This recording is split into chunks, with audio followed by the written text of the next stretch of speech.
하나님 아버지, 하나님의 인도하심 앞에 저희들이 오늘도 복을 얻습니다.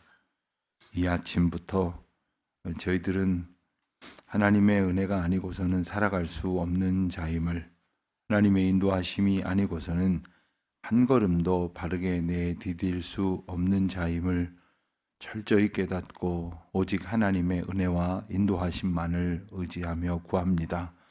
오늘도 하나님 저희를 매 걸음마다 주장하여 주시옵시고 저희의 작은 움직임 하나하나도 주님께서 온전히 다스려 주시기를 기도드립니다. 성령을 바라보며 또 성령을 온전히 의지하며 성령께서 허락하시고 역사하시는 그 걸음 가운데에 주께서 맡기시는 바대로 생각하며 살아가는 저희들이 되게 하여 주시기를 기도드립니다. 저희들이 맞닥뜨리고 있는 상황에 갇혀서 때로는 상황을 너무 걱정하는 가운데 두려움에 빠질 때도 있고 또 그것이 마치 나의 능력이나 공인 줄로 알고 한없이 교만해질 때도 있습니다.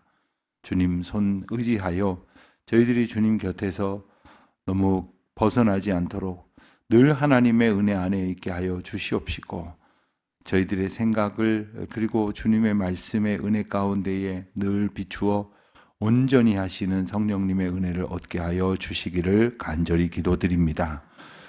저희 모든 성도님들이 그러한 마음을 가지고 함께 믿음의 길을 걸어갈 수 있도록 저희들 붙들어 주시되 곁에 있는 이들과 마음을 나누고 삶을 나눌 때에 오직 주께서 저희 가운데에 베푸시는 은혜를 기뻐하며 즐거워하는 주의 자녀들 되게 하여 주시옵소서.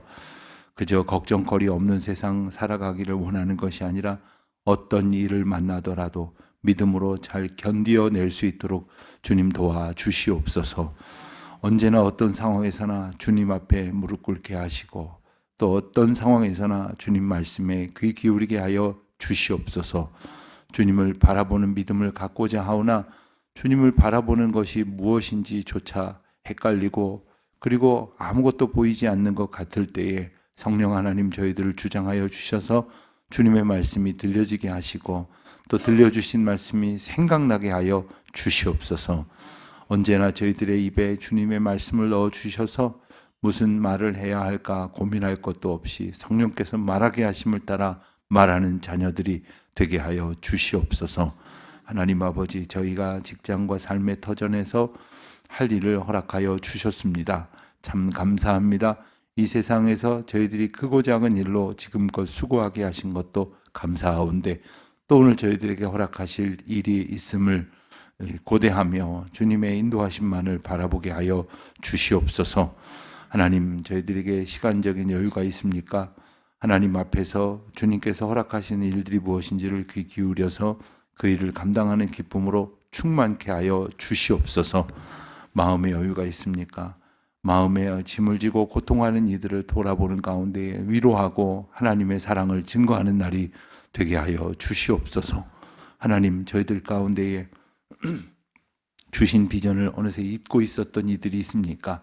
오늘 하루 걸어가는 동안에 주님의 비전을 다시 보게 하여 주시옵시고 주님께서 깨닫게 하여 주시는 그 능력을 얻게 하여 주시옵소서. 예배당 건축이라는 이 엄중하고도 귀한 사명 가운데 저희 공동체를 이끌어 가시는 주님, 하나님, 공사장에서 이루어지는 작은 공정 하나하나에도 일일이 간섭하여 주셔서 하나님 아버지의 집이 그리고 만민이 예배하는 기도하는 그러한 주님의 거룩한 전이 아름답게 지어져 가게 하여 주시옵시고 성전만 지어져 가는 것이 아니라 저희 각 사람의 심령과 영혼과 삶의 모든 능력이 주님께로부터 온전히 세워져 가는 복된 날이 되게 하여 주시옵소서. 하나님, 오늘도 주의 이름으로 모이는 모임마다 함께하여 주시옵시고 특별히 남성구역이 새롭게 시작하여 이제 더욱 힘을 얻어가며 열심으로 모여 서로에게 허락하신 하나님의 은혜를 바라보고자 할 때에 모이기에 힘쓰는 능력을 주시고 모였을 때 베푸시는 기쁨으로 충만케 하여 주시옵소서. 주님의 은혜를 구하오며 이 모든 말씀 우리 주 예수 그리스도의 이름으로 기도드립니다. 아멘. 민수기 3장 말씀을 보겠습니다. 민수기 3장 1절로 13절까지 말씀을 보겠습니다. 민수기 3장 1절로 13절, 이제 저와 함께 한 목소리로 봉독합니다. 여호와께서 시내산에서 모세에게 말씀하실 때에 아론과 모세가 낳은 자는 이러하니라. 아론의 아들들의 이름은 이러하니 장자는 나답이요 다음은 아비후요 엘사살과 이다말이니 이는 아론의 아들들의 이름이며 그들은 기름 부음을 받고 거룩하게 구별되어 제사장 직분을 위임받은 제사장들이라. 나답과 아비후는 시내 광야에서 여호와 앞에 다른 불을 들이다가 여호와 앞에서 죽어 자식이 없었으며 엘르아살과 이다말이 그의 아버지 아론 앞에서 제사장의 직분을 행하였더라. 여호와께서 또 모세에게 말씀하여 이르시되 레위 지파는 나아가 제사장 아론 앞에 서서 그에게 시종하게 하라. 그들이 회막 앞에서 아론의 직무와 온 회중의 직무를 위하여 회막에서 심무하되 곧 회막의 모든 기구를 맡아 지키며 이스라엘 자손의 직무를 위하여 성막에서 심무할지니 너는 레위인을 아론과 그의 아들들에게 맡기라. 그들은 이스라엘 자손 중에서 아론에게 온전히 맡겨진 자들이니라. 너는 아론과 그의 아들들을 세워 제사장 직무를 행하게 하라. 외인을 가까이 하면 죽임을 당할 것이니라. 여호와께서 모세에게 말씀하여 이르시되 보라, 내가 이스라엘 자손 중에서 레위인을 택하여 이스라엘 자손 중에 태를 열어 태어난 모든 마지를 대신하게 하였은즉 레위인은 내 것이라.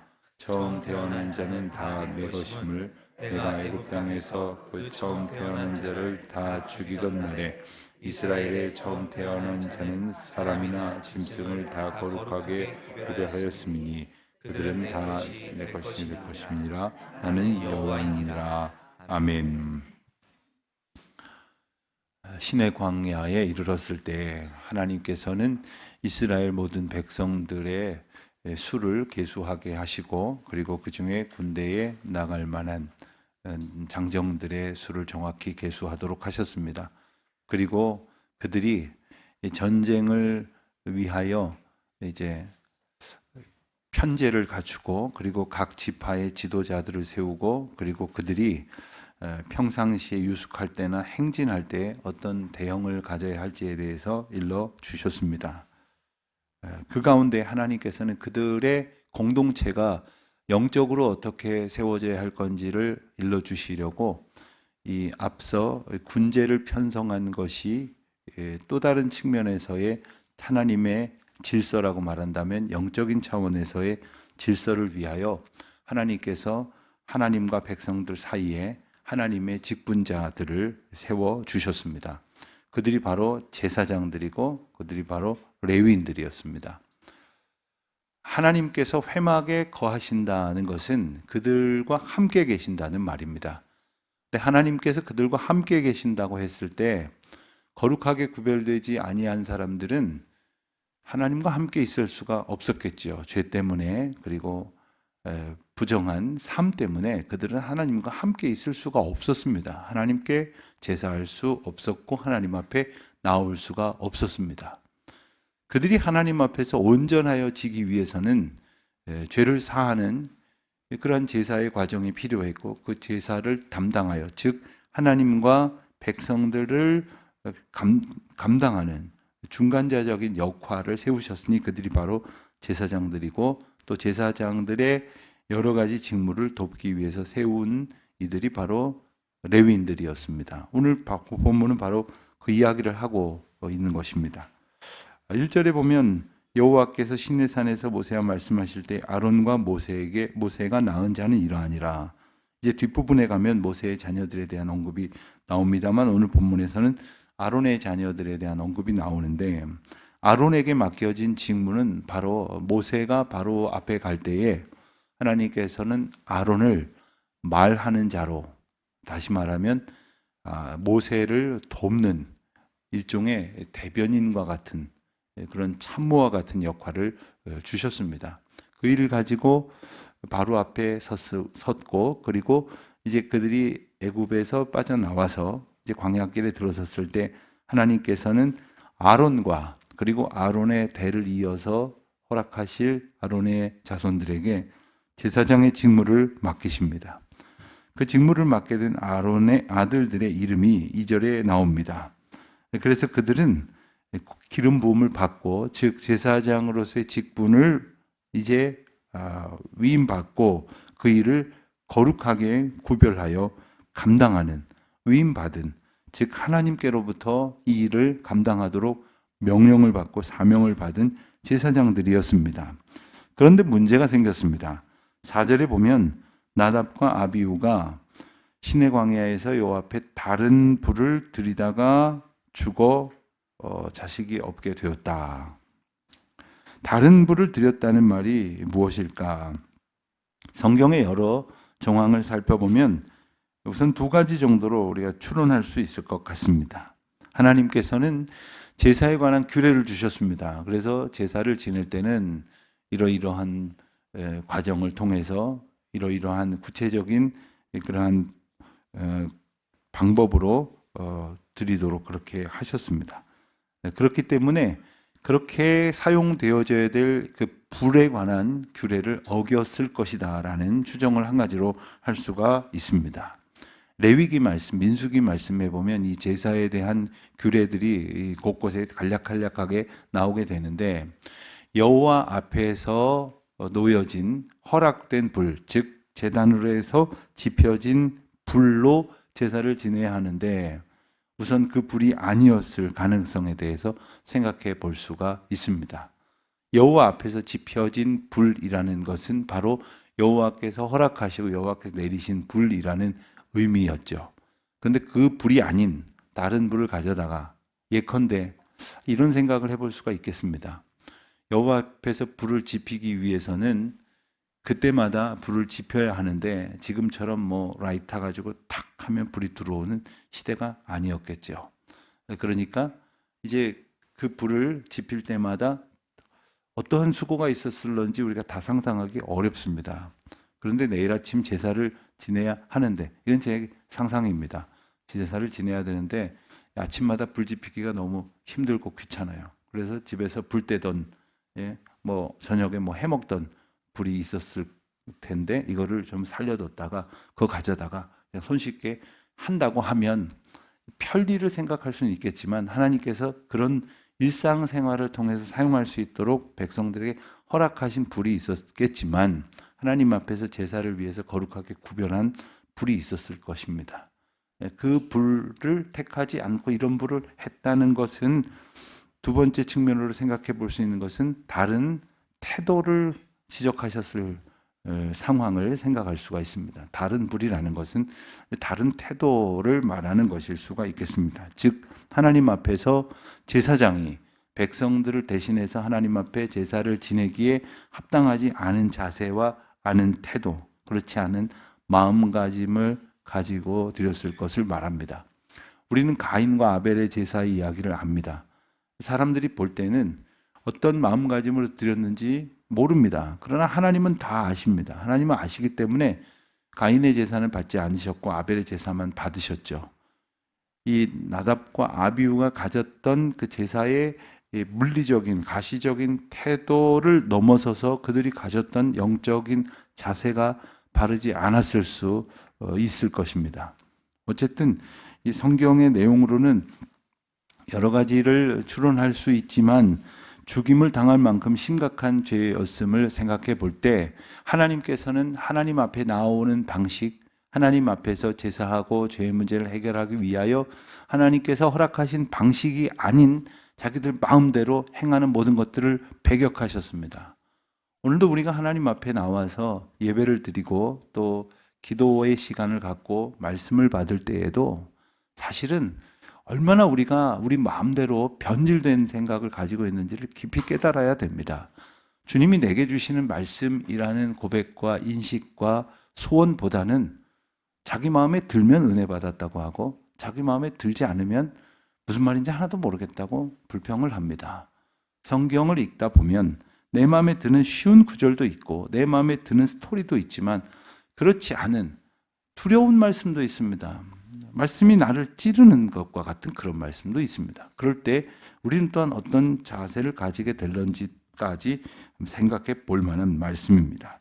자, 이제 7절 말씀 이하에 보면 5절 말씀 이하에 보면 레위 지파를 하나님께서 거룩하게 구별하여 제사장을 돕도록 하는 이야기가 나옵니다. 7절에 보면 그들이 레위 지파죠. 회막 앞에서 아론의 직무와 온 회중의 직무를 위하여 회막에서 심우하게 하되 했습니다. 레위 지파는 앞서 진을 편성할 때도 들어있지 않았습니다. 그리고 수를 헤아릴 때도 계수하지 않았습니다. 그 까닭은 하나님께서 레위 지파를 떼어서 특별한 일을 맡기시기 위함이었습니다. 본래 야곱의 12아들 중에서 요셉의 아들 둘이 나뉘어졌습니다. 그래서 그 지파가 12이 레위 지파가 빠지고 또 다시 이제 12이 된 것이죠. 그래서 12지파가 되었을 때 7절 말씀을 보면 그들이 부름받게 된 것은 바로 아론의 직무와 온 회중의 직무를 위하여, 다시 말하면 그들이 자기의 일을 하기 위함이 아니라 첫 번째는 아론의 직무를 위해서, 그리고 온 회중이 해야 할 일을 그들에게 특별히 구별하여 맡기셨다는 뜻입니다. 8절은 이것을 다른 말로 설명을 하기를 이스라엘 자손의 직무를 위하여 성막에서 심우할지니, 그러니까 이스라엘 모든 자손이 하나님 앞에 제사해야 할 일이 있는데 그것을 잘 감당할 수 있도록 하기 위해서 레위 지파를 구별하여 그 일을 맡기셨다는 것입니다. 그러니까 이 말씀을 읽으실 때 대부분의 아마 성도님들은 레위 지파가 저만큼 떨어져 있는 어떤 사람들을 말하고 그 일을 그들에게 맡기신 것은 이만큼 떨어져 있는 일반 회중인 나와는 상관이 없는 것처럼 이렇게 여기는 분들이 더러 계시지만 오늘 본문은 분명히 일러주시기를 모든 회중이 하나님 앞에 마땅히 드려야 할 직무를 위하여 그들을 세웠다는 거예요. 그러니까 모든 백성들이 하나님 앞에 온전해지기 위하여 레위인을 구별하셨다는 거예요. 어떻게 구별하셨겠습니까? 물론 영적으로 그리고 보이지 아니한 방법으로 구별도 하셨지만 우선은 그들에게 특별하게 구별되는 일을 맡기셨습니다. 그래서 일반 백성들이 살아가는 방식이 아닌 방식으로 하나님께서 그들을 구별하셨습니다. 일반 백성들에게는 이제 훗날 가나안 땅에 들어가면 땅을 나누어 주셨죠. 땅의 소산을 먹고 그리고 경작하고 그곳에서 얻어지는 것을 가지고 살게 하셨지만 레위인들에게는 땅을 주지 않으셨습니다. 그러니까 하나님의 일을 감당하면서 하나님께 바쳐진 것을 가지고 하나님의 은혜를 누리면서 살도록 구별하셨습니다. 또 한 가지 의미는 그들에게 앞서 이제 그 군제를 편제할 때 레위 지파를 뺐던 것처럼 그들에게는 나라를 지키는 일, 그러니까 모든 백성들에게 부여된 군역 대신 하나님의 일을 감당하도록 구별하셨습니다. 여러분, 지금 이스라엘 백성들이 앞으로 처하여지게 될 모든 상황 속에서 군대가 감당해야 될 일이 얼마나 중요합니까? 그들이 이제 싸워 나아가면서 하나님께서 허락하신 그 땅을 차지해야 하기에 이제 앞으로의 과정을 보면 모두 31명의 왕을 무찔렀다. 여호수아서는 그렇게 기록을 하고 있는데, 그러니까 31개 이상의 왕국을 무찔렀다는 얘기예요.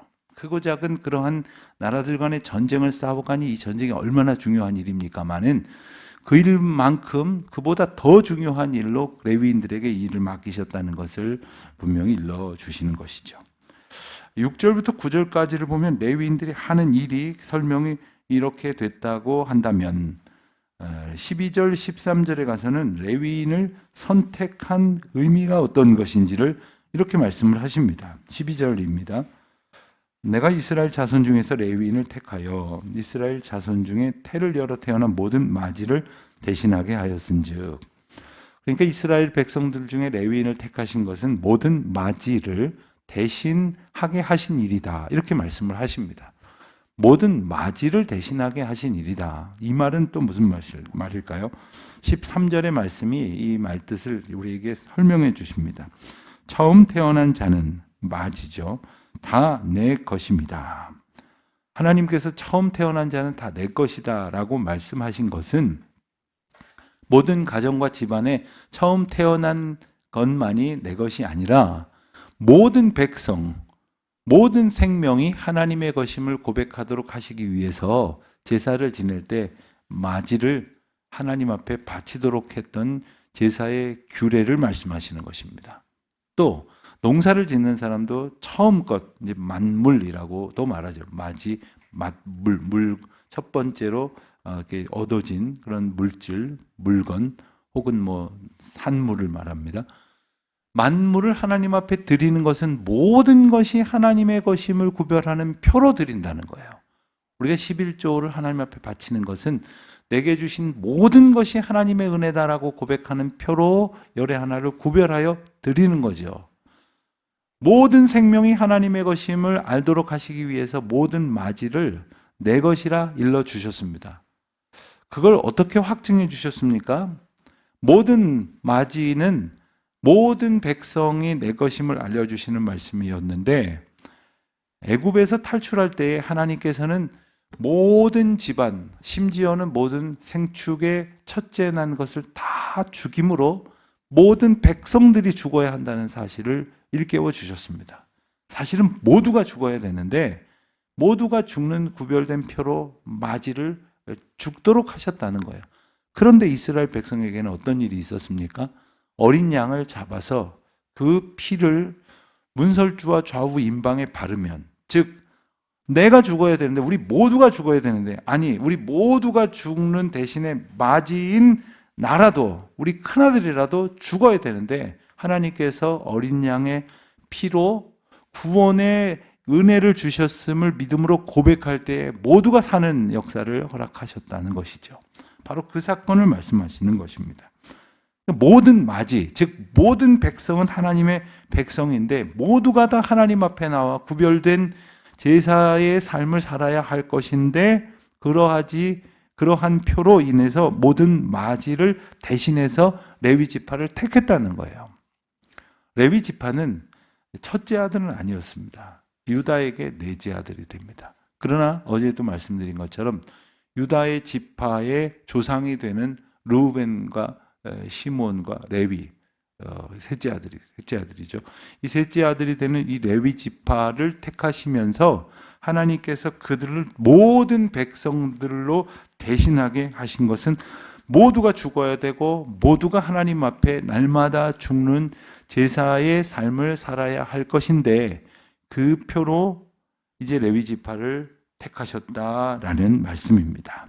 그렇다면 오늘 레위 지파는 누구일까요? 우리는 이 말씀을 이렇게 보면, 그래서 목사님들을 부르셨나 보구나. 전도사님들, 뭐 교회에서 사역하시는 분들, 교회와 목양에 관련된 일에 종사하시는 모든 분들을 그러면 그런 분들이 레위인이겠구나, 이렇게 생각할지 모르지만, 신약에 와서의 개념은 예수님께서 우리에게 단번에 우리의 구원을 이루신 희생 제물 되어 주시면서 우리가 하나님 앞에 예수님이 대제사장이 되어 주심으로 모두가 하나님 앞에 예배할 수 있는 자들로 부름을 받았습니다. 너희는 택하신 족속이요 거룩한 제사장이라는 의미가 바로 다 이것입니다. 하나님께서 우리를 다 하나님의 거룩한 백성으로 부르셨다고 하는 것은 사실 지금도 모든 나라, 모든 백성들이 다 하나님의 자녀들인데 이것을 다 일일이 깨닫지 못하여 멋대로 살아가는 많은 사람들 틈바구니 속에서 맞이를 구별하여 부르신 것처럼 저와 여러분을 구별하여 부르셨다는 거예요. 저와 여러분을 모든 사람들이 하나님의 백성임을 깨닫게 하시려고 앞세워 부르셨다는 것입니다. 거룩하게 성별하셨다는 것입니다. 그러므로 우리는 하나님께서 우리에게 주신 믿음의 고백을 따라서, 마치 이스라엘 백성들이 제사의 규례를 따라서 하나님 앞에 제사함으로 하나님 앞에 온전한 관계를 회복하며 살아가야 했듯이, 우리도 날마다 하나님의 인도하심의 규례를 따라서 날마다 우리의 죄를 씻도록 예수 그리스도의 보혈을 의지하고 또 우리를 살려주시기 위하여 제물 되어주신 예수 그리스도의 이름으로 살아가는 가운데 구원을 살아가는 은혜를 누리도록 하신 것입니다. 우리 모두가 하나님을 예배하는 예배자로 부름을 받았습니다. 옛날에는 그러니까 제사장이 없으면 지금 레위인이 다른 일을 하느라고 바쁘면 제사도 드릴 수가 없었어요. 그러나 오늘 우리는 예수 그리스도의 이름으로 기도하면 언제나 하나님께서 들으시고 예수 그리스도의 이름으로 찬송하면 주님께 영광을 돌리는 거룩한 은혜의 날들을 살게 하셨으니 그 이름의 능력을 힘입어 매 순간 승리하는 저와 여러분 되시기를 주님의 이름으로 축원드립니다. 기도하겠습니다. 아버지 하나님 감사합니다. 오늘도 죄 많은 저희가 허물투성이인 저희가 주님 앞에 담대히 나아갈 수 있도록 제물 되어주시고 제사장 되어주신 예수 그리스도의 이름 저희 앞에 허락하여 주시니 감사합니다. 이 이름 의지하여 주님 온전히 바라보며 믿음으로 살아가는 저희들 되게 하여 주시옵소서. 예수님의 이름으로 기도드립니다. 아멘.